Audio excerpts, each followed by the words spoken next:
مدینہ مدینہ مدینہ مدینہ۔ رمضان مبارک اپنی تمام تر رحمتوں اور برکتوں کے ساتھ جلوہ نما ہوا، نور بانٹتا ہوا، اجالے بکھیرتا ہوا ہم سے رخصت ہوا۔ اللہ رب العزت نے ہمیں اس ماہ صیام میں جن توفیقات سے مالا مال کیا، نیکی، تقوی اور دیگر امور خیر کی سعادت ہمارا مقسوم ہوئی، یعنی یہ ہمیں نصیب ہوئے، تو ہم اللہ کی بارگاہ میں یہ دعا کریں کہ ماہ صیام گزرنے کے بعد بھی وہ اعمال خیر ہمارے زندگی کا حصہ رہیں۔ کہیں ایسا نہ ہو کہ جو محنت سے اور فاقہ کشی سے اور راتوں کے قیام سے اور دیگر اعمال خیر سے ہم نے برکات پائیں، ماہ صیام کے گزرنے کے بعد ہم وہ گوا بیٹھے۔ قرآن مجید نے اس عورت کی مثال بیان کی ہے کہ جس کا توازن عقلی ٹھیک نہیں تھا،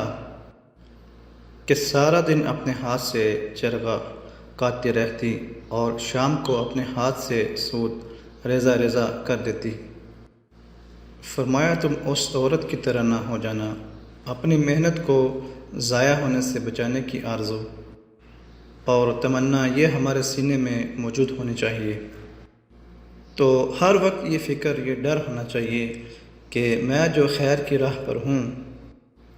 وہ مجھے میسر رہے، وہ مجھے نصیب رہے۔ جس کے 2 دن برابر ہو گئے وہ ہلاک ہو گیا۔ ہر آنے والا دن گزرے ہوئے دن سے بہتر ہونا چاہیے۔ اگر برابر ہیں تو ہلاکت ہے، اور اگر کسی کا گزرا ہوا دن بہتر ہے اور آنے والا دن اس سے بدتر ہو گیا، وہ تو پھر کچھ نہ حاصل کر پایا۔ تو رمضان المبارک کے اندر ہمیں جو برکات حاصل ہوئیں، ہمیں جو نور ملا، ہمیں جو اجالے حاصل ہوئے، ہم اپنا محاسبہ کریں، کیا وہ ہمیں اب بھی میسر ہیں، یا پھر یہ کہ آج ہم دوبارہ اسی زندگی کی طرف پلٹ کر آ گئے ہیں۔ ماہ صیام میں جس زندگی کا نور ہمیں نصیب ہوا تھا، جو روشنیاں ہمیں ملی تھیں، ان کو کھو چکے ہیں، اور 29 شعبان کو ہم جہاں کھڑے تھے تو 1 شوال کو بھی ہم وہیں کھڑے ہیں۔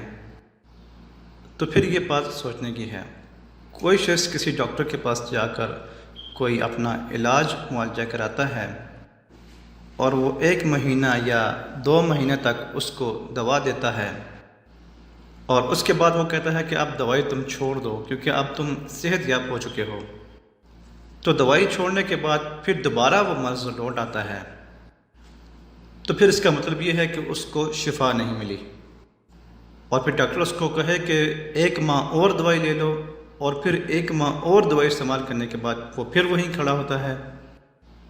اور پھر تیسرے ماہ، چوتھے ماہ، تو پھر وہ دوائی کارآمد نہ ہوئی نا، کہ جب تک آپ دوائی لیتے رہے تب تک آپ ٹھیک رہے، اور جب دوائی چھوڑ دی تو وہیں کے وہیں رہے۔ تو رمضان المبارک ہمارے لیے اللہ کی رحمتوں کا ایک ماہ خاص ہے، اور اس میں ہم اپنے باطن کی تہذیب اور اندر کی بیماریوں کا علاج کرتے ہیں، اور جب ہم یہ 1 مہینے کا کورس کر چکے ہوں تو تب ہم اپنے آپ کو دیکھیں کہ ہم اب کہاں کھڑے ہیں۔ ہمیں کوئی فائدہ ہوا ہے راتوں کو قیام کرنے سے، بھوک کرنے سے، راتوں کو قیام کرنے سے، نیک اعمال کرنے سے؟ اور اگر کچھ نہیں تو پھر ہمیں سوچنا چاہیے کہ ہم نے کیا کیا، یا پھر دوا صحیح نہیں تھی۔